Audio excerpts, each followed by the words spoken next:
And we're back with Bedtime Stories, Grown-Up Edition, Unfinished Business, Part 18. When we left off, both Miss Brenda and the Queen Mother gave Angela the mothering that she really needed. Q's parents confronted Amora at the church, and Angela found out that when Q left her house, he went to Veronica's. Thankfully, he accepted Melissa's FaceTime call, and he didn't disappoint baby girl or have to get pushed off a cliff in his wheelchair by Angela. At the crack of dawn the next morning, Angela got a phone call from Q's case manager, responsible for handling his home rehabilitation, letting her know that the transportation company would be by her house to pick up all of the equipment that they dropped off there for his rehabilitation, and that his services had been transferred to another location. In addition, her financial information had been replaced in the system, and she was no longer his emergency contact. While Angela was taken aback, she was prepared for that. She asked them what time they'd be by to collect his things, and when they asked her for a time that worked for her, she told them 9 a.m. She went ahead with her daily routine. She hit the trails on her property, came back, did breakfast with her children, and let Regina know that she was on tap to meet the transportation company when they arrived. She dropped Melissa off at school, and when she returned, all of the equipment was gone. She went and got LJ and Regina and made them help her pack up all of his stuff. When they were done, Angela looked at LJ and said, "I know that you know exactly where he is. So go ahead and gather up all this stuff, put it in the back of your truck, and take it to him. And when you get there, let him know that I'm available to talk whenever he's ready. But don't wait too long, because I won't be available forever." She and Regina high-fived, and LJ said, "Alrighty then, boss." Regina said, "I know that's right, sis." LJ just shook his head and did as he was told. Angela figured that LJ and Q still had one another's locations, and LJ had tracked Q to make sure he was safe. And she was right. LJ pulled up outside of the house. He was prepared for the rumble in the jungle that was going to ensue between him and his best friend. When he rang the doorbell, Veronica didn't look surprised to see him. She let him in, led him down the hallway to the guest room, opened the door, and pointed him in. LJ looked at Q and said, "For real, bro? This what you doing? You still running away when stuff get hard and not listening to the people who actually care about you? And then you run to the one person that you know would piss Angela all the way off?" Q said, "Nigga, kiss my entire." LJ said, "Joe, I will knock every tooth in your mouth down your throat. And in the condition that you in, you can't stop me. So don't finish that sentence." Q said, "Touche, LJ. I don't know why you here, but I am clearly not in the mood." LJ said, "And nigga, neither am I. The only reason why I'm here is because Angela made us pack up all your stuff and then made me pack it all in my truck and bring it over here. He told me to drop it off wherever it was that you were staying. But for the looks of things, since I don't see any of your medical equipment here, you must not be staying here. You just here to piss Angela off." Then LJ looked at Veronica and said, "And you must have a damn death wish. If anybody finds out this man spent the night at your house, Jesus Christ himself and all the disciples, Santa Claus, the 3 wise men, the 7 dwarfs, nobody is going to be able to keep my wife and Angela off your behind." Veronica chuckled and said, "I'm going to leave you two alone, give y'all some time to act like gentlemen and work this out, while I go let Angela know that y'all haven't killed each other yet." LJ and Q said in unison, "Say what?" Veronica looked at Q and said, "I know you didn't think that woman didn't know exactly where you were. Now, I promised Regina and Angela that I wouldn't let either one of y'all leave here until y'all had this whole mess sorted out. So when you leave LJ, make sure you take him and all his stuff with you." Q said, "Why would you interfere in my business, Veronica? I came here because you were the only one who wasn't involved." Veronica said, "Not involved? It was you who spent the last few days trying to convince me to give your brother another chance. and to wait until he got out of treatment so that we could start over with a clean slate. It was you who convinced me that I was just being petty and vindictive because I was mad at Donovan and I wasn't really interested in you. And you were right. It was you who convinced me that Angela was a good woman and that I should apologize to her, which I did. Were you just blowing smoke up my behind, or are you just generally a hypocrite? When Q had absolutely no response, Veronica turned around and walked out the room. After several hours of going between yelling and silence, talking and silence, yelling and more silence, LJ was finally able to convince Q that they had not conspired against him to keep him away from his son. That Angela couldn't tell him he had a son because she didn't know for sure herself. And that he himself was between a rock and a hard place after Amora's confession. Q said, "So tell me, where did everybody stand on what should or shouldn't be told to me?" LJ said, "Well, Angela voted that I tell you everything. Regina wanted us to wait until we got a copy of the DNA test that Donovan took." "And what did you want to do, LJ?"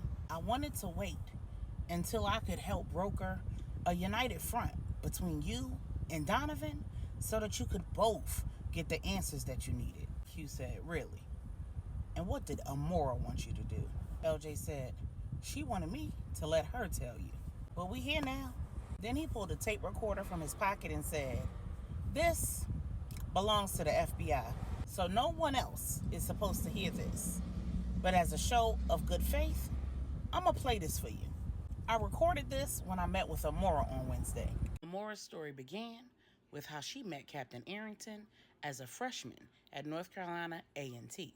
How he wined and dined her and her friends. How he supplied them with alcohol.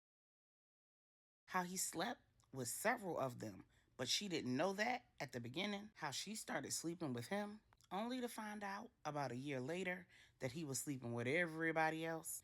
Then she met Q, and they started dating, and she tried to cut Captain Arrington off. But by then, he'd started paying her the Greyhound bus from his city back to A&T. She stopped sleeping with him, but she was in love with that money. Eventually, he recruited Q, and after some time, Q introduced her to Roderick Arrington as his girlfriend. When Captain Arrington pretended like he didn't know her, she just went along with it. Since she had never told Q about how she got her money, she didn't see any reason to tell him then. When Q graduated and joined the force, she was able to attend graduate school without working, using that same money. It was then that Captain Arrington started telling her that Q was sleeping with victims, witnesses, employees, and so on. He told her that that was the real reason why Q didn't want to move in with her. At first, she really didn't believe him. But then her and Q would go months without seeing one another. And she found it really hard to believe that any man would have that type of self-control, going months without, because his woman was in another city. So she started having a little fun of her own.